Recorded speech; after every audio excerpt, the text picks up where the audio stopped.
Welcome to Lucy's Insane Doctor Who Fairies. Music is not about whether it sounds good, it's about moving you. That's its meaning. The meaning of music isn't to be like, hey, that's a good tune.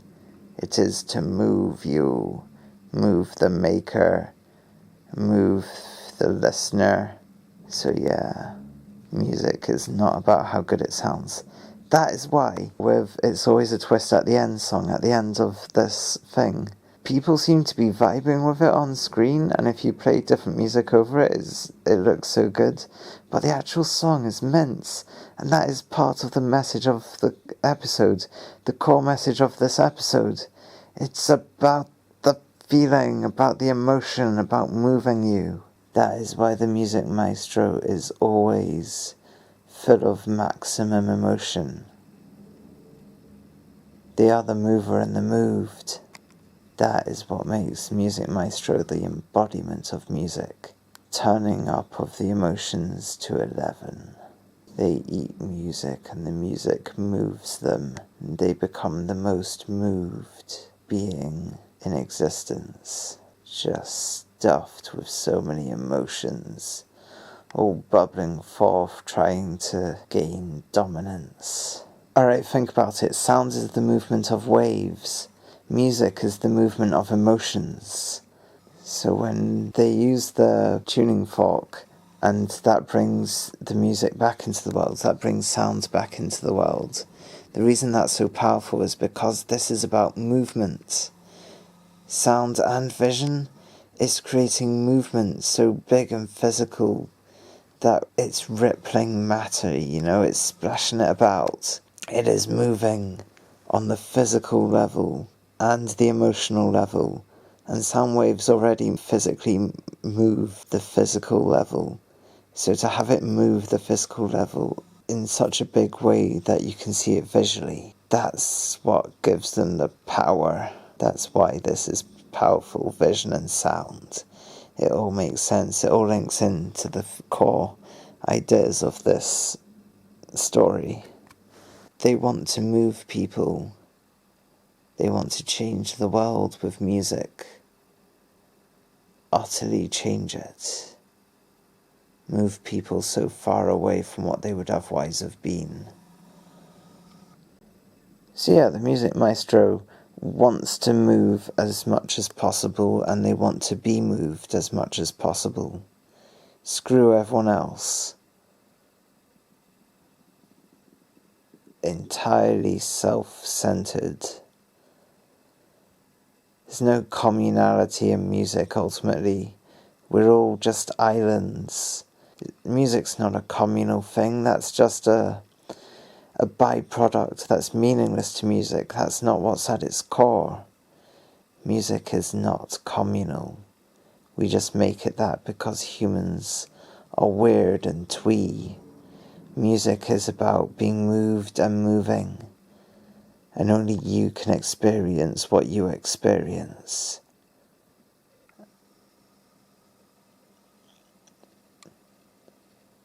Pure music is evil. Pure music leads to the destruction of the world. Music plus socialism. Now, that's a fitting pairing. Music alone is not enough. Socialist music. That's what we need. Wait, so why does Music Maestro want to stop the entire universe turning? If music is about moving, both physically and emotionally, why would stopping the universe turning be a goal? Surely the goal is movement, unless to stop the universe turning would move God to tears or something, Because in Empire of Death, when everyone wakes up from being murdered by dust, Like, there's still a bunch of dust around, so it's like, so what the hell? Was there something that didn't get revived? Because it seems to have been all around. What if God was the one who got killed? You know, the cost of the Empire of Death was that of God. God is now dead in the Doctor Who universe. I don't know what God's role was, how God affected the entire show. I guess we'll find out how everything changes from that point. But the Music Maestro is moving God. That's their goal. That's the ultimate goal. Like, this is, foreshadowing about God. There's a focus on God, and this could only happen before the Empire of Death happens. So now that the Empire of Death has happened, there is no God. Music Maestro wouldn't be trying to stop the entire universe. That's why this is in this series. It's foreshadowing all the God stuff, It's like, this is what happens with a God. Now, without a God, this story cannot happen. We're already seeing the difference that it makes to the Doctor Who universe. Music Maestro would have to move people. And maybe stopping the turn of the universe would not be the goal. You gotta understand, the first half of this story, I adore. I think it's perfect. As a musician, I love how much importance on music the episode places. Like, the chat with the Beatles was just so fucking moving to me. And then, the second half of the story is just, over half of the story is just a confrontation with Music Maestro. And I never liked that, and all of these theories are helping rehabilitate my relationship with this episode. And now I can appreciate the confrontation with the Music Maestro as being related to the series ending, tying into the loss, what is sacrificed at the end of the Empire of Death, and also just making sense of why Music Maestro sounds so bad with their music. And just all the stuff that this episode is doing. Suddenly I understand it and I appreciate it, rather than just looking at it and being like, why is Music Maestro bad at music? Why do they want to stop all music? What? And the final song and everything, just how bad that is, but this episode is deeply thematic. It's making a powerful statement about what music is, in a way that it's a powerful statement, partly because the things it defines out of what music is and is not, it's not communal. That's not the point. We are all islands appreciating music on our own. Socialism is good to combine with music, because otherwise, as we can see, music becomes destructive. Alright, anyway, the point being, this is rehabilitating my entire relationship with this episode, and I can finally love it. Huzzah. You gotta ask when watching this story, what is the point of the music battle? Music Maestro loses and then immediately goes to imprison the Doctor and Ruby. We gotta come up with some explanation as to why the music battle happens. Maybe it doesn't require a victor, it's the taking part that counts, The victory is the friends we've made along the way, or just the fun we had while doing it, the fact that we were moved. Or is this a sort of, they have different ideas of what music should be. The Music Maestro sort of has a very individualist idea of what music should be, and then the Doctor's idea of music is a socialist idea of music, one that sort of, sees it as a communal thing. So this is their two ideologies battling it out, which is why when the Beatles actually come to play the chord that banishes Music Maestro, that's why there's two Beatles there and not one playing it, because it's a culmination. The playing of the chord defeats Music Maestro because it's a very different perspective on what music actually is. And by doing that, you're sort of destroying the soul of the music maestro who turned to the wrong path in music and doesn't actually embody as much music as they think they do. You know what? Maybe they're just doing the music battle to have fun. Like, maybe the Doctor's just enjoying himself. Maybe the music maestro's enjoying themselves. The music battle in and of itself proves that music maestro's philosophy of music is wrong, because they do it for the love of music. The love of playing with someone else, you know?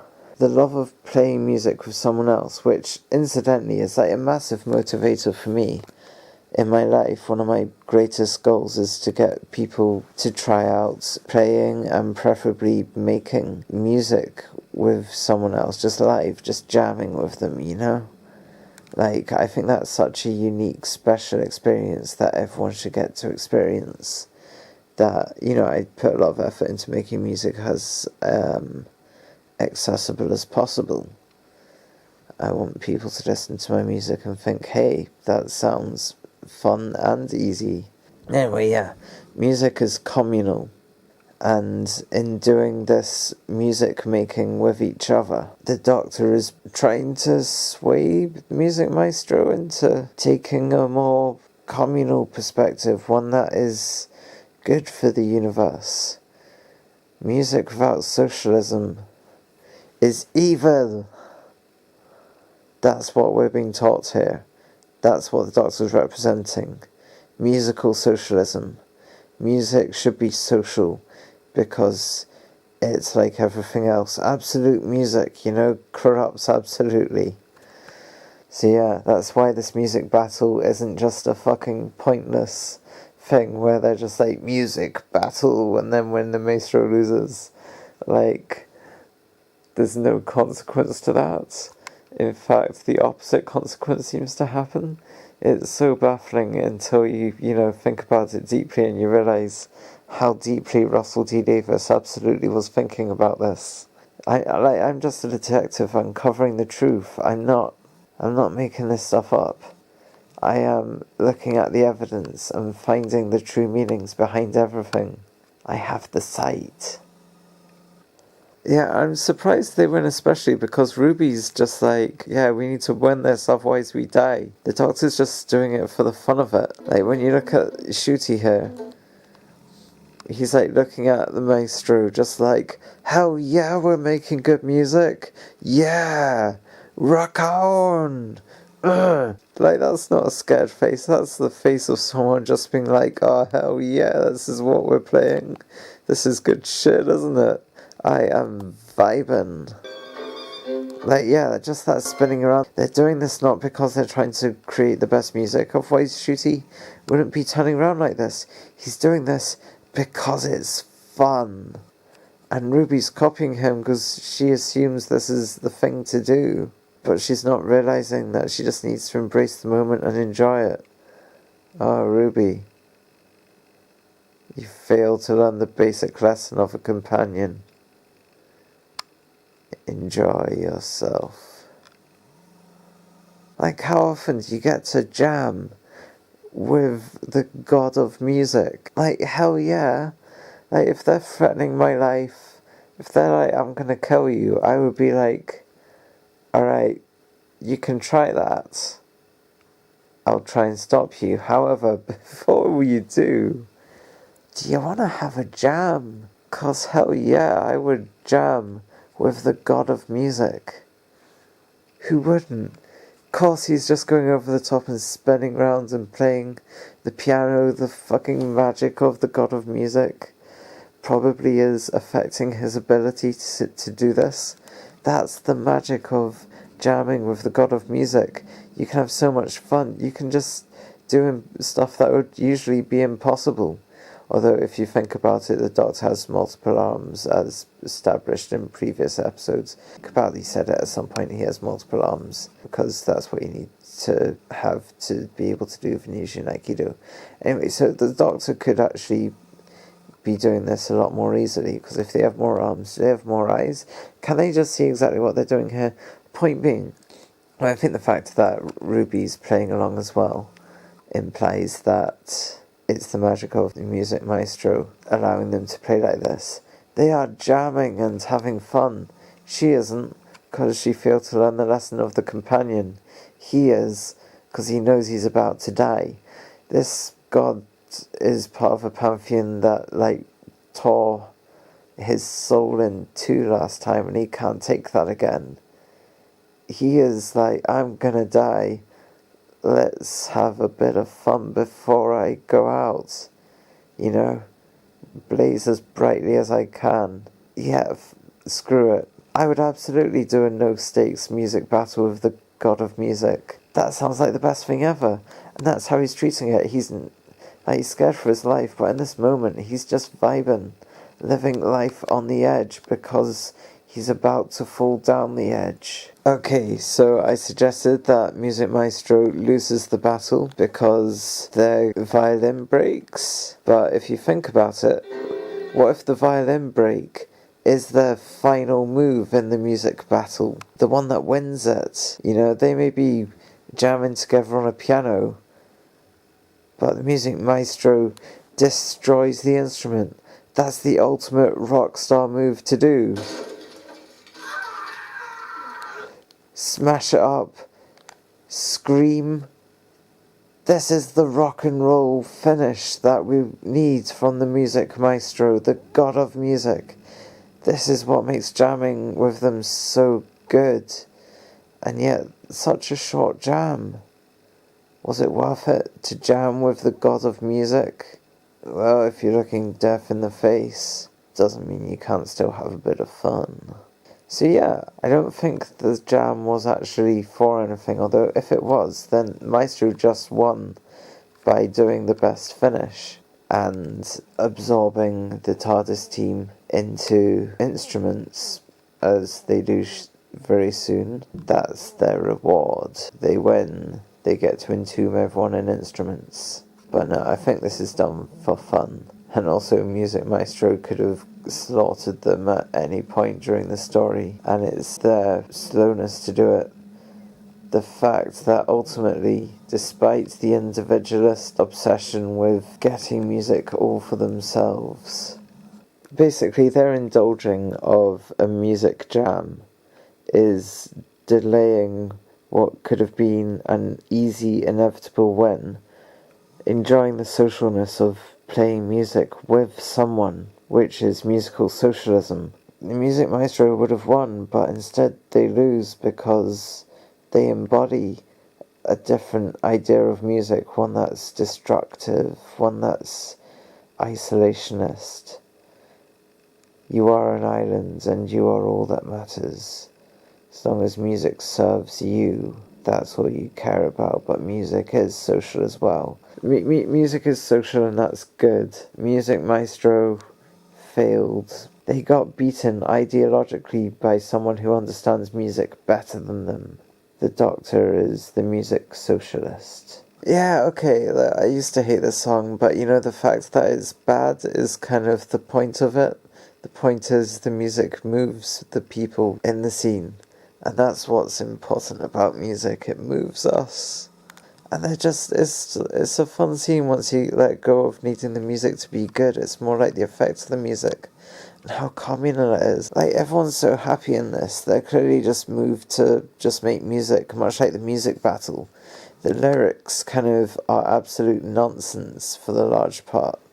Like, even the lead into it, like, there's always a twist at the end. Like, it's all just saying very, very little, apart from the fact that this lyrics having little significance is just emphasizing how music is kind of independent of lyrics. I mean, obviously lyrics can be a part of it, but it's the music that moves us. It's not the words on their own. This isn't a poetry reading. Poems are, after all, naked songs. Songs just waiting to be, eggs waiting to be cracked. The truth is only accessible through my mouth.